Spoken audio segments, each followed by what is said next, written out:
Hello students, this is part 21 of Unit 7, the P block elements.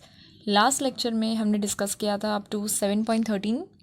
Now let's move on with the next question, that is question number 7.14. The question is, why does nitrogen show catenation properties less than phosphorus? Nitrogen जो है वो क्यों catenation property कम दिखाता है phosphorus के comparison में? Now to answer this question सबसे पहले चीज़ पता होनी चाहिए कि ये कैटिनेशन क्या होता है.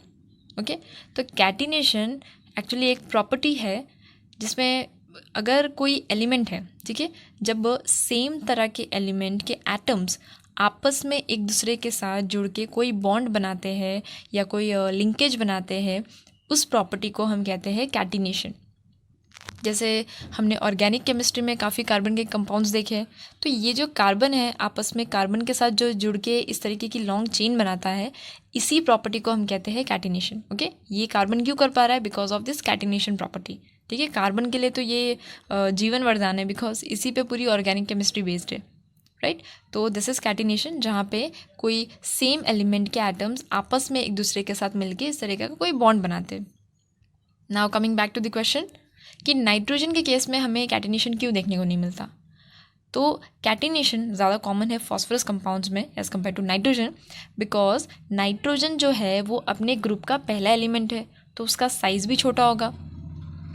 अब क्योंकि उसका साइज़ छोटा है तो जब ये एन सिंगल बॉन्ड एन के फॉर्म में बनता है, ठीक है, अब दोनों का साइज़ छोटा है दोनों एटम्स का.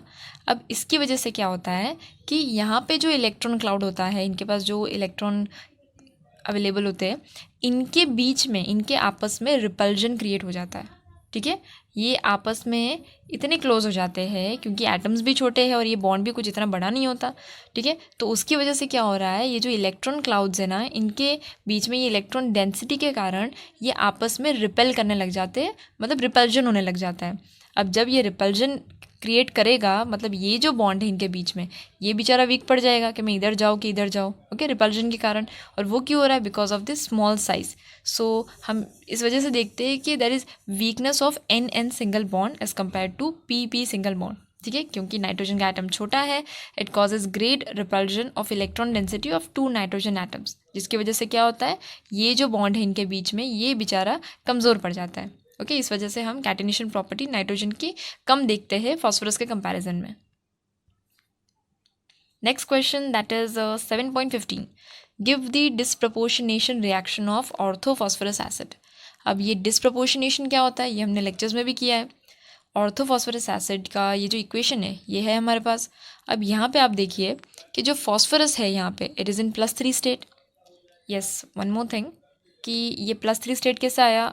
आई होप आपको अब तक आइडिया आ गया है कि हम ऑक्सीडेशन स्टेट कैसे फाइंड करते हैं. I am just showing with this one example. H3PO3 में हम कैसे फाइंड करेंगे फॉस्फोरस का ऑक्सीडेशन स्टेट.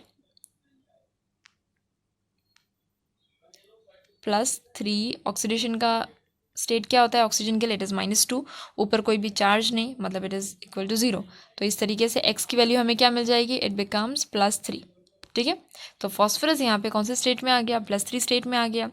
नाउ H3PO3 में फॉस्फोरस तो है +3 स्टेट में.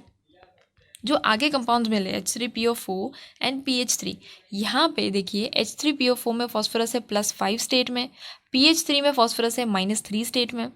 अब यहाँ पे क्या हो रहा है, ये जो फॉस्फोरस है +3 वाला, ये at the same time oxidation भी दिखा रहा है, at the same time reduction भी दिखा रहा है, मतलब साइमल्टेनियसली दोनों रिएक्शंस हो रहे हैं. अगर मैं इस स्टेप की बात करूँ तो यहाँ पे ऑक्सीडेशन हो रहा है, एंड अगर इस स्टेप की बात करूँ तो यहाँ पे क्या हो रहा है, रिडक्शन हो रहा है. ठीक है, अब ये कैसे पता चलेगा कि कैसे ऑक्सीडेशन हो रहा है कैसे रिडक्शन हो रहा है.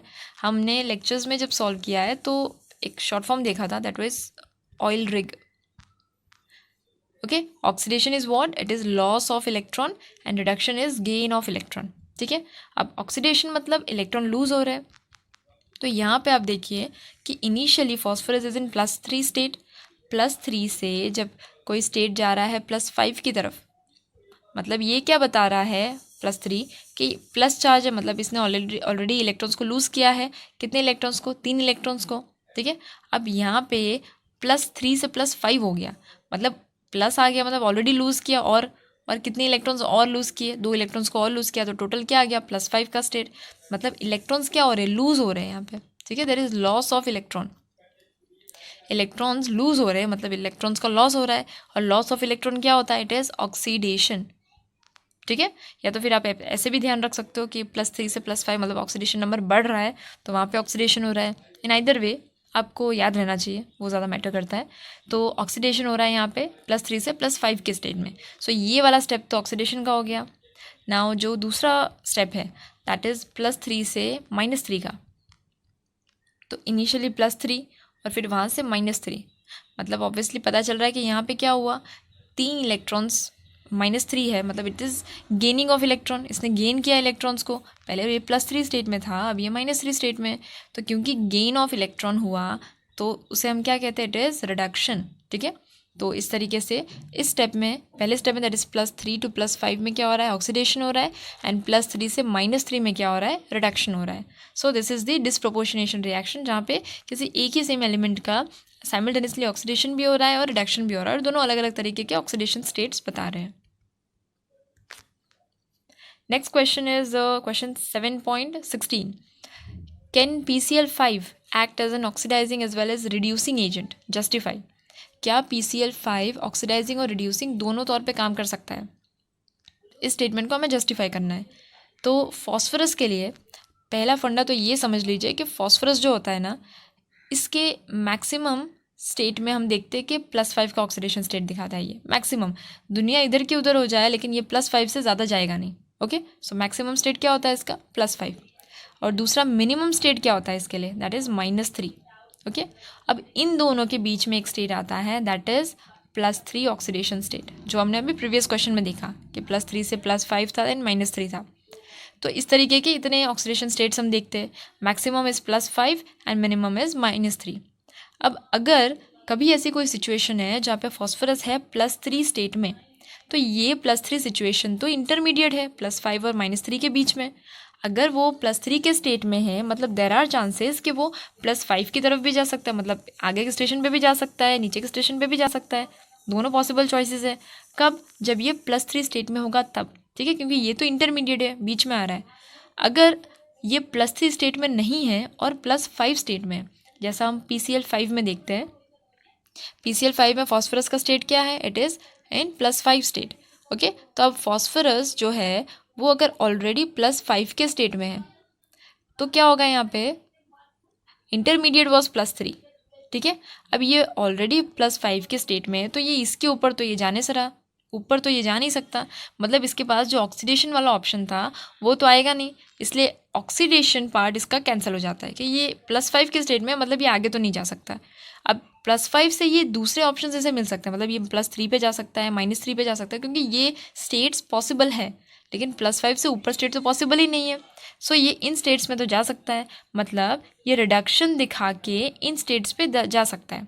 ओके, अब क्योंकि ये रिडक्शन दिखा रहा है, मतलब खुद रिड्यूस हो रहा है, तो इसके पास ये पावर है कि ये एज ऑक्सीडाइजिंग एजेंट के तौर पे काम कर सकता है। ओके, हमने लेक्चर्स में भी देखा था कि अगर कोई एलिमेंट खुद रिड्यूस हो रहा है, मतलब वो एक अच्छा ऑक्सीडाइजिंग एजेंट काम कर सकता है, और अगर वो खुद ऑक्सीडाइज हो रहा है, मतलब वो रिड्यूसिंग एजेंट के तौर पे काम कर सकता है। ठीक है, ये क्रॉस में चलता है। अब क्योंकि यहाँ पे +5 स्टेट है फॉस्फोरस का, तो ये तो हाईएस्ट ऑक्सीडेशन स्टेट है, इसके ऊपर तो ये जा नहीं पाएगा, मतलब नीचे की वैल्यूज़ भले ये गेन कर सकता है बाय रिडक्शन। ओके, तो अब क्योंकि ये रिडक्शन दिखा सकता है, इसलिए ये ऑक्सीडाइजिंग एजेंट के तौर पे एक्ट कर सकता है। सो इन केस ऑफ PCl5 हम देखते हैं कि it can act as an oxidizing agent. Now next question, that is 7.17. Justify the placement of oxygen, sulfur, selenium, tellurium, polonium in the same group of the periodic table in terms of electronic configuration, oxidation state and hydride formation. इन तीनों के terms में हमें justify करना है कि ये जो इतने मेंबर्स हैं ये क्यों एक ही खानदान से बिलोंग करते हैं, क्यों ये सेम ग्रुप के हैं। ओके, तो स्टार्टिंग विथ द एलिमेंट्स, कि ये जो एलिमेंट्स हैं ये कौन से ग्रुप के मेंबर है, ये ग्रुप 16 के मेंबर्स हैं, राइट। और स्टाइल से तेल पॉलिश, अगर आपको याद हो तो। सो ये ग्रुप 16 के एलिमेंट्स है। अब ग्रुप 16 को हम क्या कहते हैं, दिया चाल्कोजेंस। ओके, अब ग्रुप 16 है, मतलब इस पे से मैं वैलेंस इलेक्ट्रॉन्स कितने हैं वो निकाल सकती हूँ, -10 कर दीजिए। तो क्या मिल जाएगा मुझे 6, मतलब 6 is the number of valence electrons in each element. अब 6 तो इसका वैलेंस इलेक्ट्रॉन है, इसकी जनरल कन्फिग्रेशन क्या होगी? ग्रुप 16 है और 6 इसके वैलेंस इलेक्ट्रॉन है, तो इट बिकम्स के ये हो जाता है NH2NP4।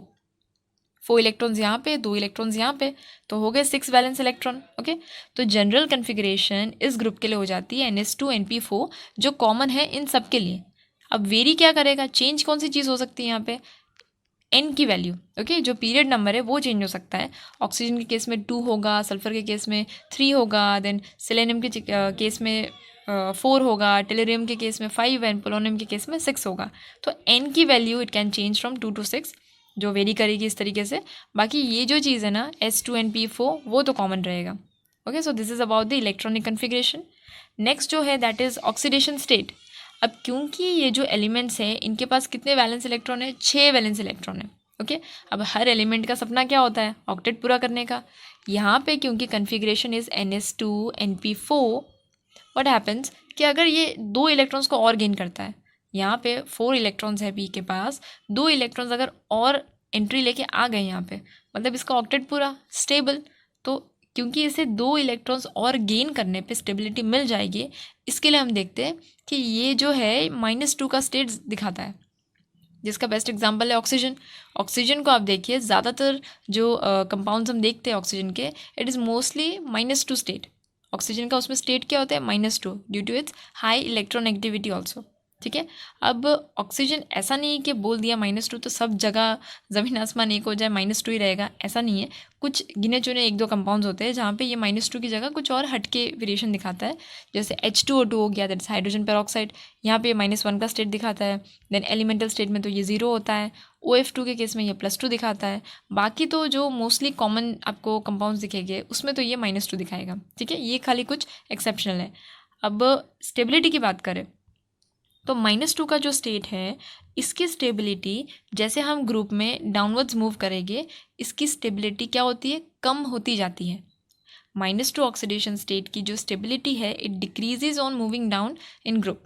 क्यों ऐसा? Due to decrease in electron negativity, क्योंकि इलेक्ट्रॉन नेगेटिविटी भी तो कम हो रही है going down the group. Ionization enthalpy, electronegativity, ये सारी वैल्यूज़ भी कम हो जाती है। तो इसकी वजह से क्या हो रहा है कि -2 की स्टेबिलिटी भी कम हो रही है। अब -2 स्टेट अगर नहीं दिखाएगा तो और कौन से स्टेट्स दिखाएंगे? हेवियर एलिमेंट्स ये दिखाते हैं +2 का स्टेट, +4 का स्टेट, +6 का स्टेट। अब इनके पास क्यों ऐसा स्पेशल ऑफर आ जाता है? बिकॉज इनके पास किस चीज़ की अवेलेबिलिटी है? They have d orbitals available. ठीक है, अब बेचारा ऑक्सीजन तो ठहरा पहला एलिमेंट अपने फैमिली का, इसके पास ना तो फिल्ड ना तो एम्प्टी, इसके पास d ऑर्बिटल ही नहीं है। लेकिन एज वी गो डाउन क्या होता है? एलिमेंट्स के पास अवेलेबिलिटी आती है d ऑर्बिटल्स की, जिसकी वजह से वो ये वैरायटी दिखा सकते हैं। लेकिन ऑक्सीजन के केस में मोस्टली हम देखेंगे it shows -2 state with these exception. Next is the formation of hydrides. अब ये ग्रुप के जो एलिमेंट्स है ये हाइड्राइड्स बनाते हैं of the type H2E kind of hydride, जहाँ पे E इज़ ऑक्सीजन या सल्फर या सेलेनियम, टेलरियम, पोलोनियम, इस तरीके से। और ख़ासतौर पे ऑक्सीजन और सल्फर जो है ये एक और स्पेशल टाइप का हाइड्राइड भी बनाते हैं, that is H2E2। Okay, and ये जो हाइड्राइड्स का नेचर होता है it is quite volatile in nature. Volatile मतलब ये इजीली इवेपोरेट कर जाते हैं। ओके, इनका बॉइलिंग टेम्परेचर कम होगा, थोड़ी देर बाहर रखो मतलब ये इजीली उड़ सकते हैं, इजीली इवेपोरेट कर सकते हैं। Next question is 7.18, why is di oxygen a gas but sulphur a solid? ऐसा क्यों होता है कि डाई ऑक्सीजन O2 जो है वो गैस के स्टेट में होती है बट सल्फर जो है वो सॉलिड स्टेट में होता है? अब ऑक्सीजन जो है वो है छोटे साइज़ का एटम, है कि नहीं? उसका साइज़ छोटा है एज़ कम्पेयर टू सल्फ़र। ये ऑक्सीजन पहला एलिमेंट है अपने ग्रुप का, तो इसका साइज़ तो छोटा ही रहना है सल्फ़र के कंपैरिजन में। क्योंकि इसका साइज़ छोटा है, अब बेचारों को साइज़ छोटा दिया है, मतलब इनको एक एडिशनल फीचर दिया जाता है कि तुम्हारा साइज़ अगर छोटा है ना तो तुम पी पाई बॉन्ड अच्छे से बना सकते हो। ठीक है, इनका साइज़ छोटा है तो इनको क्या बेनिफिट मिल रहा है कि ये इफ़ेक्टिवली पी पाई बॉन्ड्स बना सकते हैं। जैसे हम नाइट्रोजन के केस में भी देखते हैं N ट्रिपल बॉन्ड मिलता है हमें, और ऑक्सीजन के केस में O डबल बॉन्ड O मिलता है। सो इस तरीके से ये चीज़ क्यों पॉसिबल हो पा रही है? Because of that small size in them. ठीक है, अब साइज़ छोटा है मतलब ये पी पाई बॉन्ड इफ़ेक्टिवली बना सकते हैं और O2 के फॉर्म में मिल सकते हैं। अब O2 जो है, जैसे यहाँ पे एक O2 है, देन यहाँ पे एक O2 है, फिर यहाँ पे एक O2 मॉलिक्यूल आ गया। अब ये जो मॉलिक्यूल्स है O2 के, इनके बीच में इंटर मॉलिक्यूलर फोर्स जो होता है वो होता है वीक वैन वाल फोर्स। इनके आपस में जो एक हल्का फुल्का बॉन्ड मिलेगा वो होगा वीक वैन वाल फोर्स। अब इसके तो नाम में ही वीक है, मतलब इसमें कुछ स्ट्रेंथ तो इतना होने नहीं वाला, ये इतना स्ट्रांगली तो पकड़ के रख नहीं पाएगा आपस में मॉलिक्यूल्स को। तो क्योंकि ये बॉन्ड वीक होता है, वैन डर वाल्स इंटरेक्शन जो होता है वो वीक होता है, उसकी वजह से क्या होता है कि एक O2 आपको इधर घूमता मिलेगा, एक O2 आपको इधर मिलेगा, इस तरीके से दूर दूर रहेगा ये थोड़े, ठीक है, आपस में थोड़ा डिस्टेंस ज़्यादा बना के रखते हैं। अब हमने लोअर क्लासेस में जो पढ़ा है, जैसे सॉलिड अगर कोई चीज़ है तो उसके मॉलिक्यूल्स कैसे होते हैं, दिया कॉम्पैक्ट, ओके, वो एकदम अच्छे से कॉम्पैक्ट वे में रहेंगे। वहीं पे अगर लिक्विड है तो वहाँ पे थोड़ा बहुत डिस्टेंस रहेगा मॉलिक्यूल्स के बीच में, सो दैट वो फ्लूइडिटी दिखाए। लेकिन अगर गैस की बात करें तो गैस के केस में क्या होता है, मॉलिक्यूल्स और ज़्यादा दूर होते हैं। जो फुलफिल हो रहा है O2 के केस में क्या हो रहा है, O2 का एक मॉलिक्यूल इधर, एक मॉलिक्यूल इधर, इस तरीके से। अब क्योंकि ये इतना ज़्यादा अच्छा डिस्टेंस बनाए रखे एक दूसरे से, इस वजह से क्या होता है कि ये गैसियस स्टेट में मिलते हैं हमें, ओके। अब दूसरी तरफ सल्फ़र की बात करें तो सल्फ़र जो है वो M2 तरह का मॉलिक्यूल कभी बनाता नहीं है, बल्कि वो एग्जिस्ट करता है एज अ पकड़ स्ट्रक्चर। ये एक स्पेशल फीचर है सल्फ़र का कि वो एक पकड़ टाइप स्ट्रक्चर बनाता है, जहाँ पे 8 सल्फ़र के एटम्स मिलके ये मॉलिक्यूल डिज़ाइन करते हैं, जैसे 1 2 3 4 5 6 7 एंड 8, इस तरीके से, ओके। तो अब क्योंकि इनके बीच में आपस में स्ट्रॉन्ग कोवलेंट बॉन्ड होता है जो इनको आपस में एक दूसरे के करीब रखता है, स्ट्रॉन्ग कोवलेंट की वजह से क्या होता है कि ये हमें सॉलिड स्टेट में मिलते हैं, जबकि डाई ऑक्सीजन हमें मिलता है गैसियस स्टेट में। Now next question, that is 7.19. Knowing the electron gain enthalpy values for O2O minus and O2O2 minus as minus 141 and 702 kilojoule per mole respectively, how can you account for the formation of a large number of oxides having O2 minus species and not O minus? Hint is given, that is consider lattice energy factor in the formation of compounds. मतलब O से O negative पे जो electron gain enthalpy that is involved, it is -141 and that is given. O से O2 negative पे जो energy involve है that is 702 kilo joule per mole. अब पूछा ये जा रहा है कि जो लार्ज नंबर ऑफ ऑक्साइड्स हम देखते हैं, ज़्यादातर ऑक्साइड्स आप देखोगे तो उसमें हमें जो स्पीशीज़ मिलता है दैट इज़ O2 माइनस, ना कि O माइनस। तो ये चीज़ क्यों हो रही है कि ज़्यादातर केस में हमें O2 माइनस मिलता है लार्ज नंबर ऑफ ऑक्साइड्स में एंड O माइनस उतना नहीं मिलता। एंड हिंट इज़ गिवन जहाँ पे हमें लैटिस एनर्जी वाला जो फैक्टर है उसे यूज़ करके इस आंसर को जस्टिफाई करना है। नाउ क्लास 11th में हम लैटिस एनर्जी को पढ़ चुके कि क्या होती है lattice energy. It is the energy required for 1 mole solid ionic compound को कन्वर्ट करने के लिए इनटू गैसियस आयन, ठीक है, गैस के आयन्स में।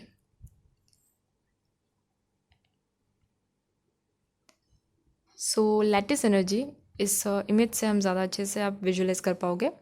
हम देखते हैं कि आयनिक कंपाउंड्स जो होते हैं, जहाँ पे क्या होता है, कैटायन होता है, एनायन होता है, ओके। आयनिक कंपाउंड, दुनिया का सबसे फेमस आयनिक कंपाउंड अगर कोई होगा तो वो है NaCl, ठीक है। तो आयनिक कंपाउंड्स की जब हम बात करते हैं उसमें कैटायंस होते हैं, अनायंस होते हैं। अब ये जो कैटायन और अनायंस प्रेजेंट होते हैं ये ऐसे स्पेसिफिक अरेंजमेंट में पूरी तरह अरेंज्ड होते हैं, उस ज्योमेट्री को, उस पूरे क्रिस्टल अरेंजमेंट को हम कहते हैं लैटिस क्रिस्टल, ठीक है, या तो क्रिस्टल लैटिस आप बोल सकते हो, ओके। तो ये कैटायंस अनायन इस स्पेसिफिक अरेंजमेंट के साथ रहते हैं, क्रिस्टल लैटिस हम कहते हैं इसे। नाउ इस लैटिस में से लाइक सपोज हमारे पास ये जो पार्ट है इन दिस वन, इस लैटिस में से अगर मैं कहूँ कि मुझे 1 मोल सॉलिड आयनिक कंपाउंड जैसे NaCl हो गया, ठीक है, ये मेरे पास सॉलिड में 1 मोल है। अब इस 1 मोल में से अगर मुझे इसे सेपरेट करना है, NaCl को, Na और Cl दोनों को अलग करना है गैसियस आयंस में, तो I will write it as Na plus gaseous and Cl minus gaseous, ठीक है। तो ये जो सेपरेशन हम कर रहे हैं NaCl सॉलिड से Na प्लस गैशियस आयन अलग और Cl माइनस आयन अलग गैशियस आयन, ठीक है, इनको जो हम अलग कर रहे हैं, सेपरेट कर रहे हैं सॉलिड से, यहाँ पे जो एनर्जी लगेगी, यहाँ पे जो एनर्जी इन्वॉल्व होगी उसे हम कहते हैं लैटिस एनर्जी। ओके, जहाँ पे हम 1 मोल सॉलिड आयनिक कंपाउंड में उसे अलग कर रहे हैं, सेपरेट कर रहे हैं इनटू गैशियस आयंस। ओके, ये NaCl का एग्जांपल आप याद रखना, इससे ज़्यादा क्लियर रहेगा। सो इसमें जो एनर्जी इन्वॉल्व है, the required energy, that is lattice energy. Now coming back to the question कि लैटिस एनर्जी के टर्म्स में जब हम इसे आंसर करेंगे तो पता कैसे चलता है कि कौन सा ज़्यादा स्टेबल है, कौन सा कम स्टेबल है। जो ज़्यादा स्टेबल होता है वो ज़्यादा प्रेफरेबल होता है। ओके, तो स्टेबिलिटी हम बताते हैं आयनिक कंपाउंड्स की on the basis of lattice energy. Lattice energy जिनकी ज़्यादा है उनकी स्टेबिलिटी ज़्यादा होती है। लैटिस एनर्जी ज़्यादा तो स्टेबिलिटी ज़्यादा। ओके, ये एक रिलेशन होता है लैटिस एनर्जी और स्टेबिलिटी का। लेकिन पता कैसे चलेगा कि किसकी लैटिस एनर्जी ज़्यादा है? तो लैटिस एनर्जी उनकी ज़्यादा होगी, उन आयंस की ज़्यादा होगी जहाँ पे जो चार्ज कैरी कर रहा है आयन वो ज़्यादा होगा। जितना ज़्यादा चार्ज उतनी ही ज़्यादा लैटिस एनर्जी और उतनी ही ज़्यादा stability. Okay, so stability of ionic compound depend करती है लैटिस एनर्जी पे। जितनी ज़्यादा लैटिस एनर्जी उतना ज़्यादा कंपाउंड स्टेबल रहेगा। लैटिस एनर्जी किस पे डिपेंड कर रही है? ये डायरेक्टली प्रोपोर्शनल है charge carried by an ion, charge by an ion. जितना ज़्यादा चार्ज कैरी करेगा कोई आयन उतनी ही ज़्यादा उसकी लैटिस एनर्जी होगी। जैसे हम कहते हैं कि जब कोई मेटल कंबाइन करता है ऑक्सीजन के साथ, तो जो लैटिस एनर्जी ऑक्साइड की रहेगी, जहाँ पे O2 माइनस वाला आयन है और एक जगह पे O माइनस वाला आयन है, तो उन दोनों केसेस में आप देखोगे कि लैटिस एनर्जी किसकी ज़्यादा रहेगी? O2 माइनस की। ओके, ना कि O माइनस की। सो O2 माइनस की लैटिस एनर्जी ज़्यादा, मतलब ये ज़्यादा स्टेबिलिटी देता है। सो हेंस वी सी कि जो ऑक्साइड होता है जहाँ पे O2 माइनस आयन्स है वो ज़्यादा स्टेबल है as compare to O minus, and so the formation of O2 minus is energetically more favourable than the formation of O minus. Okay, इसके लिए हम देखते हैं कि O2 माइनस ज़्यादा फेवरेबल हो जाता है O माइनस की जगह पे। इसलिए ज़्यादातर आप कंपाउंड्स देखोगे, ऑक्साइड्स देखोगे, वहाँ पे हमें कौन सा स्पीशीज़ ज़्यादा मिलता है? दैट इज़ O माइनस वाला केस हमें ज़्यादा मिलता है। ऐसा क्यों हो रहा है? बिकॉज लैटिस एनर्जी जिनकी ज़्यादा है उनकी स्टेबिलिटी ज़्यादा है। पता कैसे चल रहा है कि लैटिस एनर्जी ज़्यादा है? That is because of the charge carried by an ion. ठीक है, जिसका ज़्यादा चार्ज उसकी ज़्यादा लैटिस एनर्जी और उतना ही ज़्यादा वो stable. Next question is which aerosols deplete ozone. ये काफ़ी डायरेक्ट क्वेश्चन है टेक्स्ट बुक से ही। फ्रियोन्स और CFC दैट इज़ क्लोरोफ्लोरोकार्बन्स, ये एरोसॉल्स होते हैं जो डिप्लीशन ऑफ ओजोन को बहुत फास्ट स्पीड में बढ़ाते हैं। In the presence of UV radiation क्या होता है, जो CFC के मॉलिक्यूल्स हैं ना वो ब्रेक डाउन हो जाते हैं, और ब्रेक डाउन होकर वो क्या बनाते हैं? Chlorine free radical. हम जो क्लोरीन फ्री रेडिकल देखते हैं, अब ये जो क्लोरीन फ्री रेडिकल बना ये जाके कंबाइन करता है किसके साथ? ओजोन के साथ, और ओजोन के साथ कंबाइन करके ये बनाता है O2। सो इस फॉर्म में क्या कर रहा है? ये ओजोन को डिप्लीट करते जाता है। ठीक है, ये यूज़ अप करते जाता है ओजोन को। सो उस वे में ओजोन क्या हो रहा है? डिप्लीट हो रहा है। सो दिस एरोसॉल ये क्या करते हैं? ये डिप्लीशन दिखाते हैं ओजोन का। Next question is 7.21, describe the manufacturing of H2SO4 by contact process. तो हमने कॉन्टैक्ट प्रोसेस जो डिस्कस किया था लेक्चर में, जिससे हम सल्फ्यूरिक एसिड बनाते हैं। सल्फ्यूरिक एसिड के लिए हम कॉन्टैक्ट प्रोसेस यूज़ करते हैं। यहाँ पे कुछ स्टेप्स इन्वॉल्व होते हैं। So the very first step is sulphur या तो सल्फाइड ओर्स को हम बर्न करते हैं एयर में, सो दैट हम SO2 ऑब्टेन कर सकें। सल्फ़र या तो सल्फाइड ओर को जलाया जाता है एयर में in the presence of oxygen. क्या बनाते हैं? ये सल्फ़र डाइऑक्साइड बनाते हैं।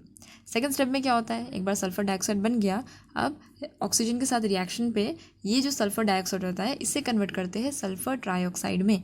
और ये ऐसा नहीं है कि बिना किसी हेल्प के हो जाएगा, हमें यहाँ पे कैटलिस्ट की ज़रूरत पड़ती है, दैट इज़ वेनेडियम पेंटॉक्साइड।